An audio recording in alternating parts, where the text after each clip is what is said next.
Hi, good morning. 29th of June 2021. The government has just announced a continuation of the MCO.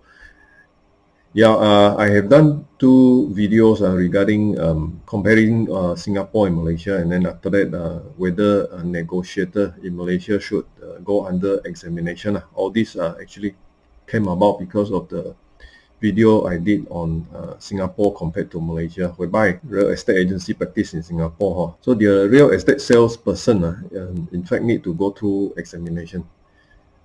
So the second video was on whether examination is now timely to be conducted in Malaysia. So now coming to today, the third video, I guess would be talking about issues of if ever this examination is to be conducted for our negotiators in our country, Malaysia, how the likely obstacles, part of difficulties that we may have to iron out. Let me begin. Okay, today, 29th of June 2021, the topic is follow-up from the previous two video I have made, Singapore versus Malaysia real estate agency practice, and should the examination be done for real estate negotiator in Malaysia. So this is the third one, challenges if ever such examination were to be in place for the negotiators. Right, the objective of the presentation is looking at the ideals, whether ideals could be achieved. So is it a possible ideal or not, and what are the possible obstacles? Of course, the discussion point today, I will go into how and what should be done. Looking at the examination to be a way of making the profession better. In fact, probably following the footstep of the Singapore model. So this we talk about in more detail about obstacles, the industrial agenda. Also, we talk about professional inhibition, and the third one, administrative inefficiencies. And we hope that we can arrive at a possible solution in the discussion. So ideal, is there any ideal? In fact, in the real estate scenario, we are hoping to get an ideal home for our clients. Whether that ideal is the ideal in the mind of our clients is different. So we look at this in the analogy of today's discussion. The profession may want to have an ideal for a high standard of practice, but then the end customer or end public, in that sense, look at it from their point of view. The stakeholder like the agency itself and also the negotiator themselves, whether they look at it in the aspect of making a job better, profession more respected. Is it something which is an ideal for their perspective? So my ideal and your ideal might be different. So this comes to the point that we are talking about real estate agency practice involving almost the four parts. So the one that I usually would explain is that one part is on the law and the regulation that governs this profession. Our way of looking at the profession in the ethical aspect. That means, although we know it is wrong, would you still, as your ethical aspect, do it or not? Third is about our own interaction between all our friends and colleagues within the industry, as well as we are looking at our stakeholders, bankers, lawyers, valuers, and general public that are dealing with us in a different, they are in a different profession. So these are the four aspects of real estate agency practice. So if ever as in moving forward, we want to emphasize that maybe through these four interactions, the profession will come to a better level of higher standard and a better respected level.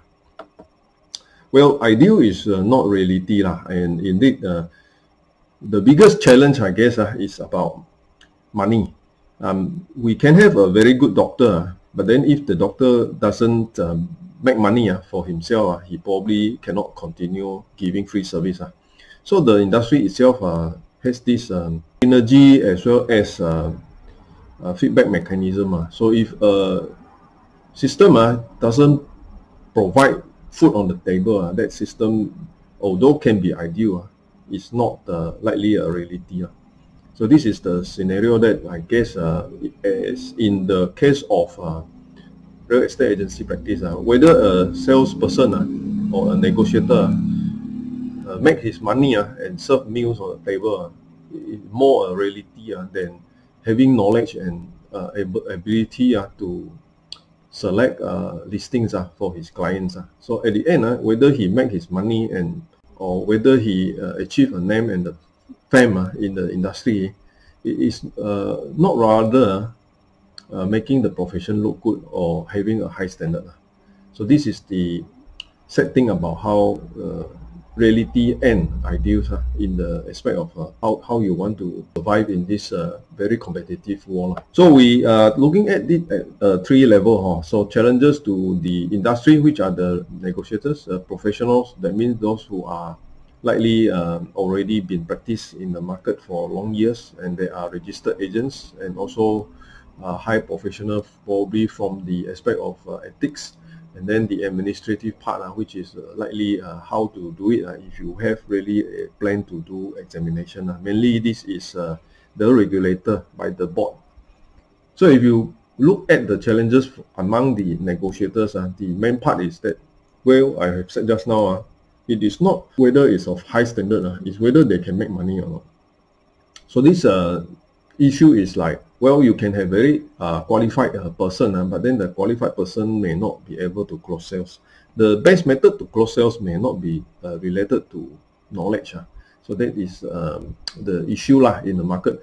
So therefore, to the negotiators who are coming into the job market, whether they know the knowledge of the real estate business or not, it is to them whether they can make money or not. So if there is an examination and this examination has an exhausting process, then they may not want to come to this industry. So therefore, some of them who are not coming to this industry may affect the performance of the industry in the long run. So this might be an issue.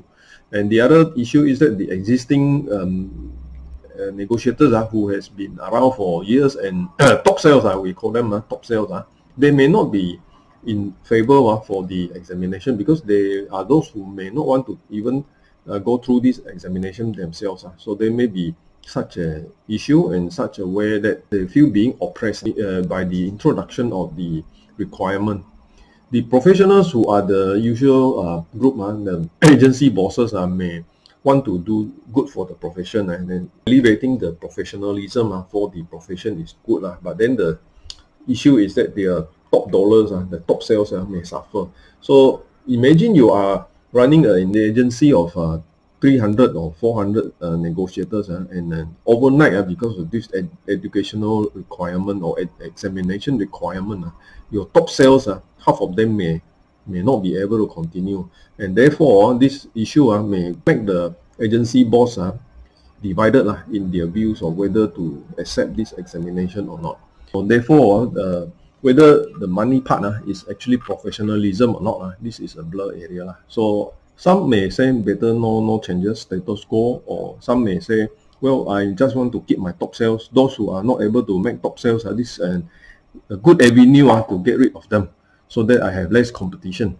So there may be also issues of recruiting, so that they have selection with this examination, that there are benefits of making job easier for selecting who should join, who cannot join. So therefore, examination may be a way to help in certain way streamline the process of recruitment. But then on the other hand, well, you may want to recruit someone who is top sales, not able to pass the exam. So on the part on the administrative, towards the far right, the main issue here is whether they can conduct the examination or not. There's more work to be done, a lot of timeline to adhere to, looking at the board being overburdened by 4 or 3 professions, valuers and property managers. They also require their attention. So the board may have an issue whereby, well, they are already very busy and who got time to sit down and do this. So therefore, they will probably go against the idea that, well, conducting exam may elevate the professionalism of the real estate industry. So whether board has the political will to do so is still for the board to sit and decide whether that should be the direction of the board. So the possible solutions is all based on board decision. Well, maybe in stages that it can be done, roll out in 3 stages as I think is possible. First is the formation of a team. So the board may want to form a team to look at whether this is feasible or not, and also to come out with the syllabus. And after that, the current stage, maybe to have a timeline for rolling out the negotiator having to sit for the exam for the new negotiator. So the incoming negotiators in the future would have to have a cut-off line to sit for the exam. So that may also bring to a stop for all the influx of new negotiator, and hence allow the market to assimilate and absorb the current negotiators in the stable condition for the next 1 or 2 years. So this process may give time for the existing negotiators who are already registered to go through a 3-year attempt. So the 3-year attempt, maybe a certain percentage of these current negotiators would pass the exam and renew their registration, and the one that may see other jobs are more suitable for them may leave this profession. So this is the likely condition. So what are the directions are we looking at in the whole total picture? So probably in the future there will be a 2-tier scenario like in the case of Singapore, whereby you have one tier which is the real estate salesperson and another tier which is the agency. So let's say we go and look at the 2 tiers and sales force as a negotiator.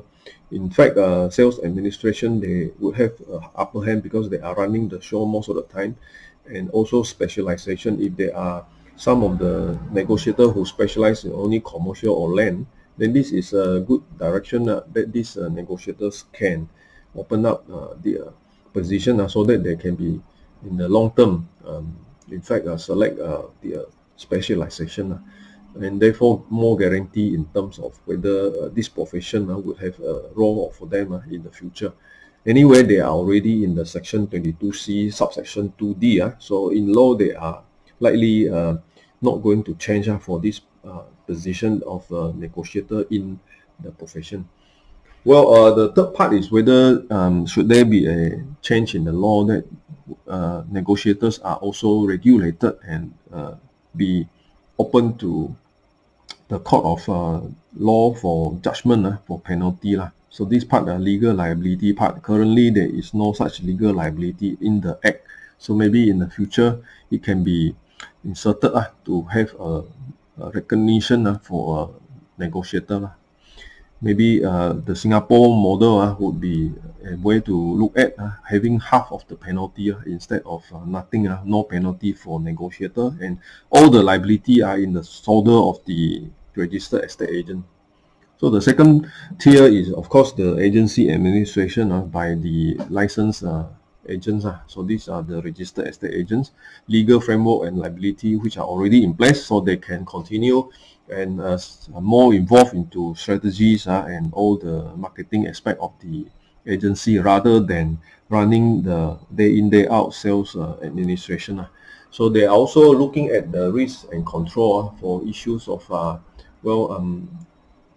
particularly with the current new laws, all the AMLA and all the issues of money laundering.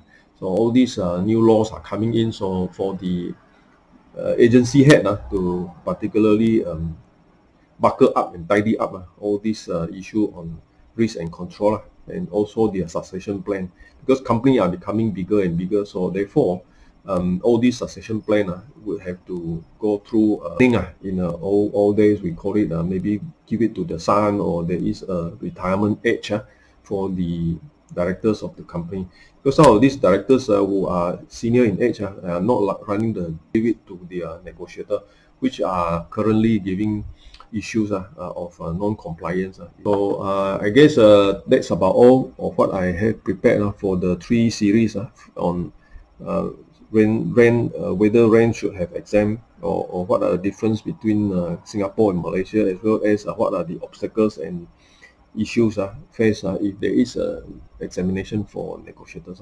Thank you very much.